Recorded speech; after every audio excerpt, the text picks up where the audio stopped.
All in Sports Network. We love sports. Today is Wednesday, February 19th, right here on your daily fix for all things Texas Longhorns, brought to you by Rogue Sports Network. I'm Tanner Carlson. That is Jake Jimerson. This is All in Horns, and we drop these episodes Tuesday through Saturday every single day at noon. So please like, share, and subscribe to the channel.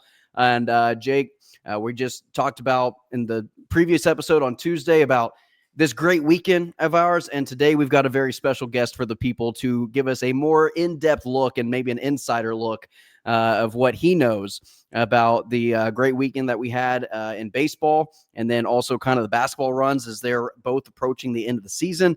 And so today we've got Mike Hardge on the show today, Jake, our first recurring guest, by the way.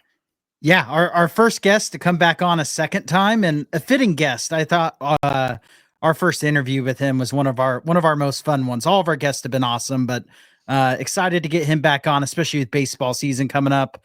We're not baseball experts, and so he's probably going to be able to educate us some along with our viewer base. So let's not leave the people waiting much longer. Let's go ahead and invite him on. And Mike, thank you very much for joining us today.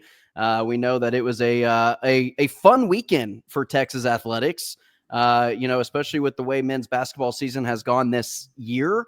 It's rare we get almost a clean sweep of Texas athletics, who just came up on top this weekend. But big win over Kentucky, girls beating two ranked teams, beating LSU on the weekend as well. And then, of course, baseball, taking on in the Shriners Children's Classic over there in Arlington, champions of that one, dropping the first game, but coming back and really taking care of business. I mean, kind of two blowout wins to finish things off there. Yeah, first off, thank y'all for having me again, and I'm glad that I'm the first one to be reoccurring. So that's always cool. History made. Congratulations.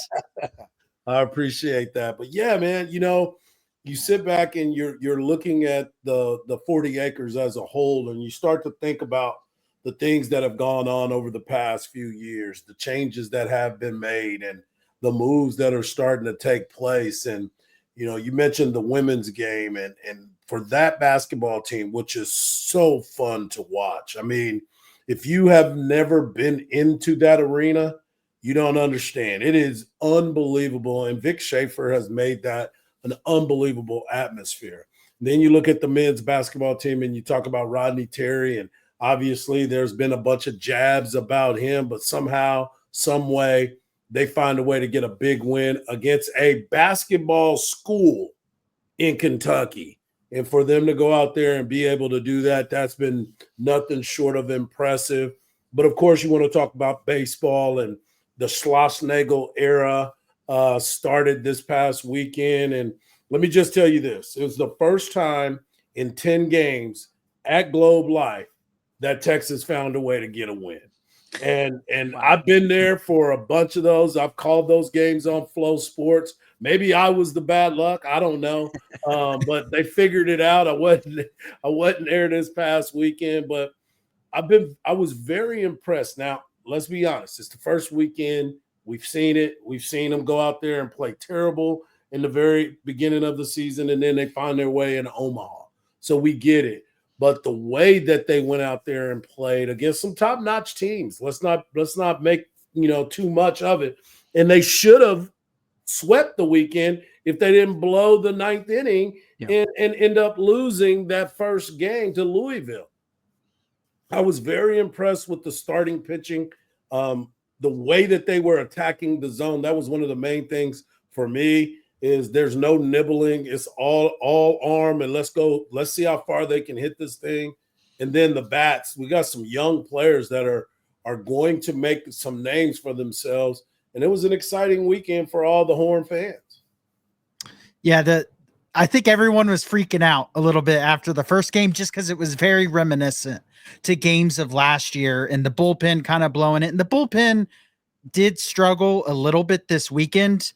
But I agree. As you said, I thought the starting pitching looked great, but what is a manager's role within a baseball team, and how does going from a David Pierce to a Schlossnagle, other than just recruiting, but as far as the in-game management, the in-game portion of it, what different styles can a manager bring? What really does a manager do within the game, especially at the college level? Well, a lot of it's situational, right? Like, so and get a feel for the game. You see what your guys are up against, what they've been able to do, how they handle certain situations. And Coach Schlossnagle comes on the morning kickoff with myself and Mark Henry every Thursday at 8 a.m. And we kind of, I'm a baseball guy, so our conversations are pretty deep. But one of the things that he has really driven home is the mental aspect of it all. Nothing against the former regime. I still text with David Pierce, but the money and the thought process of being able to help these guys mentally. Baseball is a game that they're going to get a chance to play way more than football, way more than basketball. They're going to play 3 to 4 games a week. So you got to mentally be engaged in every single aspect of it. So I believe that him and his staff being able to approach the mental part of the game. Yes, physically, we're going to go out there and hit. We're going to do the things that we're supposed to do because it's just natural. Been playing baseball all your life. But there are situations that happen in a ball game that he prepares you mentally to be able to, when it does present itself, you've already been there. You already understand if there's a runner on second base.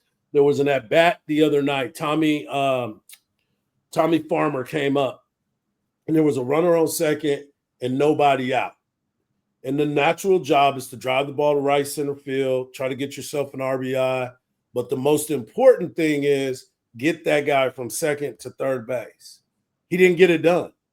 But he knew when he was walking back to the dugout, he understood what opportunity was right there. In the next at-bat, he came up, hit the ball to right center field, did the things he needed to do. So those are the type of things situationally that I think that Coach Schlossnagle and his staff really, really helping these guys. You asked about the end game. Those are the things that I think the focus is going to change.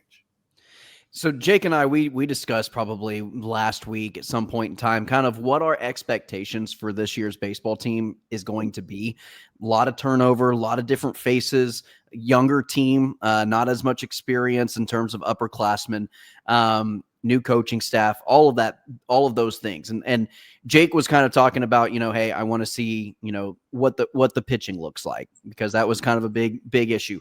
For me, it was more so my expectations aren't necessarily like, hey, get to this certain X round within the College World Series or whatever that looks like. It wasn't necessarily that type of success. For me, it was, are the weaknesses, the glaring weaknesses from previous teams of the last couple of years, are those being addressed, and are they fixing those weaknesses, and are they finding kind of some of the cracks that have been within this program over the last 2 or 3 years that fans have had an issue with?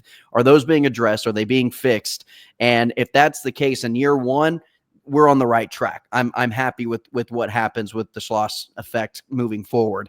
For you, what are some of those expectations in the baseball world? How do they compare, say, basketball one and dones, football? You got kind of a 3-year, 4-year window to kind of make your stamp and make your mark and get the adjustments made. Where does that all kind of fit in within the baseball program? Well, that's a great thought process right there. The way you presented that is perfect. I think with the way that the game is being played nowadays, there's a lot of older players that are involved in it because of the COVID year. You got the transfer portal. You got the new coaching staff. And Coach brought this up the other day after they were crowned champions of the Shriners Classic. Think about that. Wow, about time. But you sit there and you think about the processes. This is all new for everybody. It's a new coaching staff. Even the guys that are there, they're part of a new staff. So they're having to adjust and learn and really change the way that they were done last year. So I look at it and say, okay, are they hustling? Are they playing the game the right way? Are they showing up every day to compete? And do they look like they're having fun? Now, the easiest way to tell if you're having fun is if you're winning. Everybody's having fun when you're winning. It's those times where you see things that aren't going as well, like that loss. That loss, like you said, looked like there was going to be some of the same things that we saw before. Wasn't that big of a deal. But what did they do when they came back? They run ruled somebody. They came back and that was a team that is a SEC team, because everybody's trying to figure out, are you SEC ready? Are you SEC ready? Even the coaching staff, they're trying to figure out, hey, do we have enough to go compete in the SEC? Well, they found out something about this team, and it was that they have a lot of fight. They have a lot of heart, and one game is not going to make or break their season.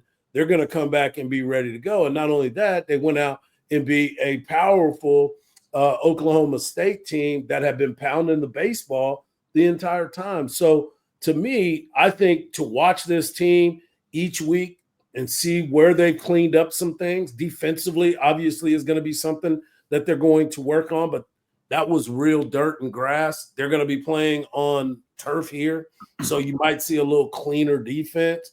But those are some of the things. What are we going to do week to week, game to game, at bat to to get better and show those signs of maturity? Yeah, you mentioned the SEC and obviously beating an Ole Miss team who had a really good weekend. Absolutely. Also, they beat some ranked teams and they won all their games other than Texas, where they got run rolled. But this shift to the SEC, me and Tanner talked about all the way back before football season started, when we first started this podcast, was the shift in football was going to be, we thought it was going to be a bigger shift than it was, because SEC was maybe down a little bit this year. We thought basketball would be a downgrade compared to the Big 12. That turned out to be wrong for this season. But we thought baseball would be the biggest jump out of all the three major sports. We thought baseball would be the biggest jump, because the Big 12, it is good in baseball, but the SEC is dominated.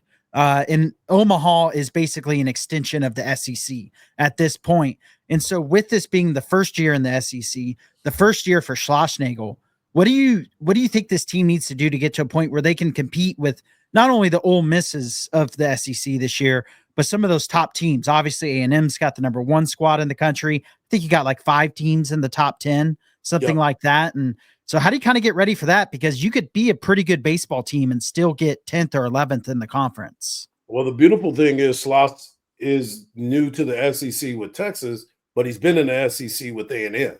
So he understands the grueling weekends of what you have to go up against every single game. And that's where he's trying to figure out, which guys am I going to go to battle with? Which guys are going to be battle tested? This is going to be a bloodbath every single week. You talked about it. You look at basketball, every single game, men's and women are in a dogfight every single week. Baseball is going to be the same way. All the big arms, the powerhouse teams, you start looking at the history of the SEC, national champions of the College World Series. You start looking at all of it, and you try to find out which guys are going to be ready. Guys that have already played and got a lot of at-bats, like Will Gasparino and Max Ballou, obviously, is ready to go. Kimball Schuessler, Ryan Galvan, those guys we know, Jalen Flores, we know those guys are going to be ready to play. It's the A-Rods, the Adrian Rodriguez, the Ethan Mendoza at second base, and then Tommy Farmer is now giving himself an opportunity. This is a guy that was on the team last year that didn't get a chance to play. He got 20 at-bats last year. And now Coach Schlossnagle, he said it on the show the other day. He said, this is a guy that I've been impressed with since we got here, and he's found his way into the lineup. So week in, week out, guys are going to have to mentally adjust, because you're going to have a bad weekend. As a hitter, defensively, offensively, you're going to have a bad outing as a pitcher. But what are you going to be able to do when you come back? And with Coach Schloss and Max Weiner and all those guys being able to be Noah Kane, all those guys being able to be a part of that already, they know what it looks like. So now they get those guys mentally prepared for it. Yeah. some names. Throw some names at us that you think can have a big year for Texas. That for fans like Jake and I who are kind of jumping into this year, some people may not be as familiar with this roster and this coaching staff as they have in previous years. Who are some names that you're expecting to kind of pop out on the field and not just on paper? Well, the two lefties that went on this weekend, Jared Spencer and Luke Harrison, those are two pitchers that I think will be our ones and twos on Fridays and Saturdays. Obviously, they're trying to figure out the number 3 spot. I think they've got some ideas. They're going to work some guys in there. Max Grubbs was pretty good last year as a stepped into that role as a pitcher. But offensively, I've been so impressed with this approach by this Adrian Rodriguez kid. Yep. I mean, this dude was 0 for 4 in his first game, and then all of a sudden he goes out there and starts banging the baseball. Will Gasparino, obviously, is somebody that we've talked about before, but Will Gasparino put on 15 pounds of muscle this year. He really bought into the weight room, and this is a guy that when he got to college was 6'6", 205, like pencil. But he put on, and he looks good because I got a chance on media days to be there and look at him, and I asked him the question about the weight room, and I said that Coach Schlossnagle said that you really embrace the weights, and he said, yeah, and I feel good. I got a chance to eat whatever I wanted, but I spend more time, and you saw it. You got some leverage this past weekend, drove some baseballs. He's a guy that is very, very talented, but the kid that I really want to see, and I'm going to continue to pay close attention to, is the second baseman, Mendoza.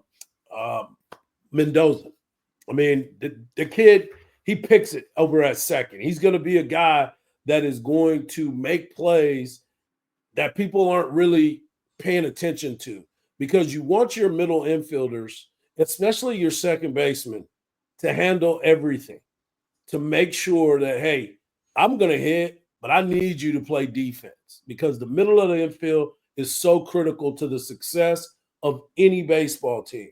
So that is a guy that I'm going to be starting to pay a lot of attention to, because I talked to some of my scout friends and they said that he can hit. And so I know he can hit, but I want to see him be able to play some defense. I think Ryan Galvan being able to take over this pitching staff is going to be important as well, because this is a chance for this kid to really set himself up to have a major payday when the draft comes up.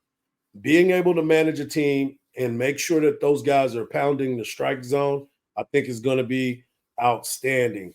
Pitching wise, I mean, I'm trying to figure out what Will Mercer is going to be. This is a guy that came from Notre Dame. He ended up having arm problems, but now he's back. He's a mature guy, and I'm hopeful. I am truly hopeful that he can be one of those guys that can kind of close out some games on the back end.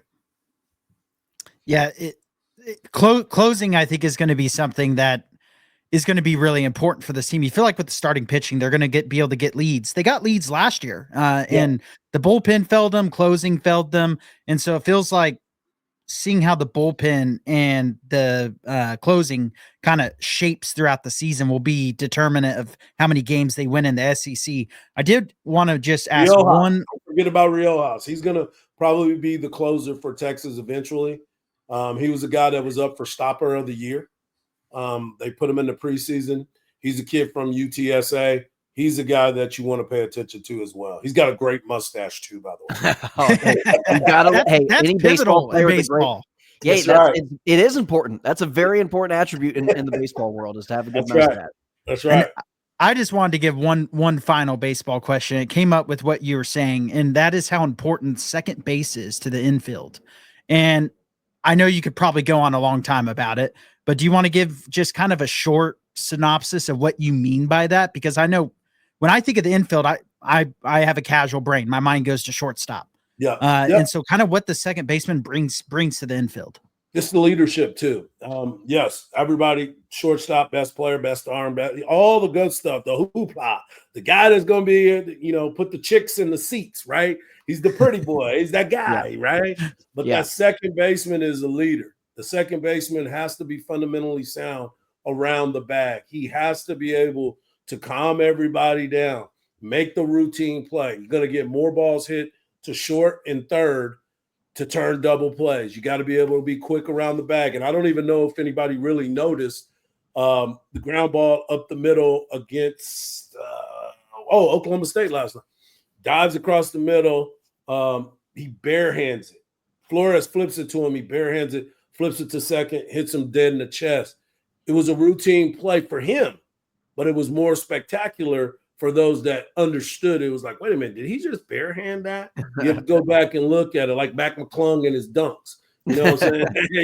You got to make sure you're paying attention because it was so quick and so easy for him that you probably didn't even think about it.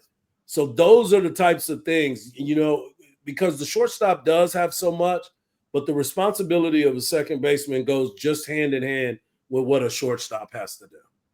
So I got one more question. I know I want to respect you and your time, and we'll get you off after this one. But one last one, and I wanted to get into basketball talk, but the baseball talk, we got carried away with that one. One last one for me though, and this can be a quick one. You just had mentioned very early on in this interview that you were involved with Flow Sports. Who do they think they are charging $30 for a subscription? I mean, do you have the inside scoop on that? Hey, check this out. Make sure you cancel your subscription so you don't get charged again. Because I don't think Texas is going to be playing on that one again. They are one more time. The game in Vegas. I think that's on D1 baseball. Oh, okay. I saw someone say it was on Flow. Yeah. Okay. I think it's D1 baseball because I'm actually going to be calling baseball games this weekend here in Round Rock. Okay. For D1 baseball. So I know it's going to be on that streaming platform for D1 baseball. But yeah, I think that's to pay for everybody else's talent fees. So maybe that's why they're charging. Jake sent that text over, and I was like, I'm not even going to attempt to accidentally subscribe to a $30 subscription that I'm not. I found somewhere to watch it. Yeah. Is that why you're not on there anymore? They couldn't afford the talent fee for Mike Hardball. That's what it was. I kept telling them, raise it up. That's what it was. Well, hey, Mike, thanks, man. We appreciate your time, dude. Always, man. I appreciate y'all, man. It's always fun. And I'm thankful that I was the first one to be a returning act. I appreciate absolutely. It. Hey, before you go, tell everybody where they can find you, what you're doing. All right. Make sure you follow me at Hardball Hardge on all social media platforms. You can also tune in every Monday through Friday, 7 to 9 a.m. on AM 1300 The Zone. And it's always free on the iHeartRadio app. Perfect, man. Well, hey, we appreciate your time, dude, and we'll get you back on probably midway through the baseball season, see how we're doing. All right, appreciate it. Thank you. All right, man. Bye. Well, that was Mike Hardball Hardge right here on All In Horns, and Jake, as always, very fun to talk with him, and we appreciate his time as always. Any last sentiments? We haven't really talked much basketball. That's been a primary baseball talk, but anything else you want to add from this last weekend that we haven't already discussed on Tuesday's episode and today's episode? We'll wait and see with the basketball, with the men's team. Yeah. And thoughts are shifting to a national title for the women's team. It's starting to feel like they have that ability. I'm not saying they will. It's hard, but they have the ability to do it because of the ways they've shown to win in multitudes. And then on the men's side, they could be a tournament team. They could whiff and miss the tournament. They have shown the ability to be both sides of the coin in a good way and a bad way at this point. And I'm starting to buy some stock into the Lady Longhorns national championship run. I'm starting to get to UCLA losing and just showing that they're invincible. Yeah. Losing to USC, winning a fairly close game against Michigan State. They seem more invincible now. South Carolina, I mean, if anything, UConn might be scary with what they did to South Carolina. I feel like they're kind of always scary regardless. Yeah, but they had dropped some games and you're thinking maybe they're not as good. And now, no. Now it's like, okay, are they just going to get to the tournament and just blow everyone out like their men's team has done the last couple of years? And so, but that said, I mean, this women's team can beat anyone in the country. Their one loss now is to now number 1 Notre Dame, and that was a overtime game on the road, in a neutral setting, not shooting so many 3 balls and playing like they are now. I think they can beat that team, and so I think that they have a much better grasp of what their identity is as a team than yeah, what they did. It was early in the season when they lost to Notre Dame. They were figuring out their identity, and just like Notre Dame early in the season, they dropped 2 games in a row. That was their 2 losses on the season. They were at the beginning of the season and they lost 2 in a row. Then they beat Texas, and then they haven't lost since. Yeah. And sometimes you just got to find that identity. And like you said, this women's team, they know their identity now. And that is a gritty team that finds ways to win, even when the offensive side of the ball isn't at its best. Yeah. And when the offensive side of the ball is at its best, they're virtually unbeatable. They're very, very good because they are probably the best rebounding team in the country. And it's very fun to see a team dominate the glass, not only on the defensive side, but on the offensive side of the ball as well. And then you've got players like Madison Booker and Roy Harmon who are all playing very well together. Jones is playing great. They look like a complete team that complements each other's skill set very well. And I know we talk about it Tuesday, but Vic Schaefer getting a long-term deal, that also solidifies a very, makes you feel a little bit more comfortable longevity-wise of where this program's headed.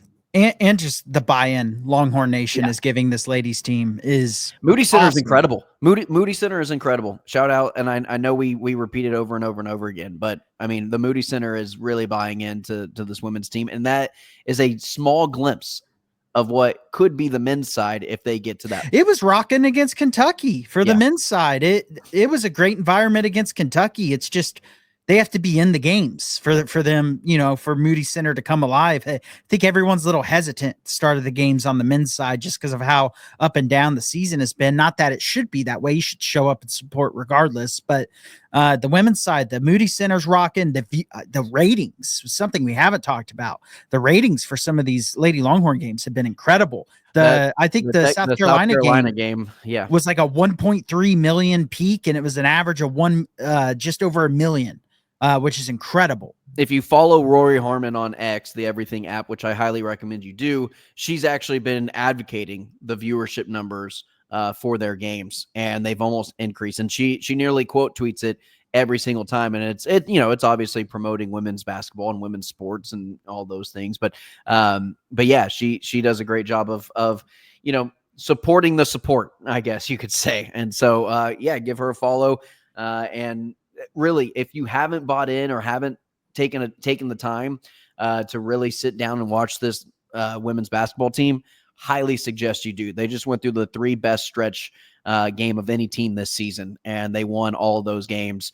3 wins against top 10 opponents. I won't say comfortably, but they won them in a playing better basketball than some of the 3 best teams in the country. The Kentucky game was comfortable, but LSU, they had to come back. South Carolina, they never trailed, but it wasn't a comfortable win. But they never trailed. I wouldn't say dominant, but they never trailed. They were in control of that game. Yeah, they never lost control of the game. Right. South Carolina made their runs, but they never lost control of that game. And just what an impressive run that is. 3 straight top 10 wins. That's incredible. And if you haven't gotten behind this women's team, now's the time. And it's going to be really fun come tournament time. Behind, so you need to need to get on. I mean, they just set themselves up to potentially win the SEC with that run. Absolutely. Yeah, without a doubt. And made themselves possible favorites in the March Madness tournament. At least one of the favorites. One of the 3 or 4 favorites for sure. All right, Jake, that's going to do it for today's episode. Again, remember, like, share, subscribe. We drop these episodes Tuesday through Saturday at noon each and every day. This is your daily fix for all things Texas Longhorns right here on All In Horns. For Mike Hardball Hardge, our first recurring guests right here on All In Horns, that is Jake Jimerson. I'm Tanner Carlson. And as always, ladies and gentlemen, welcome. All in Sports Network. We love sports.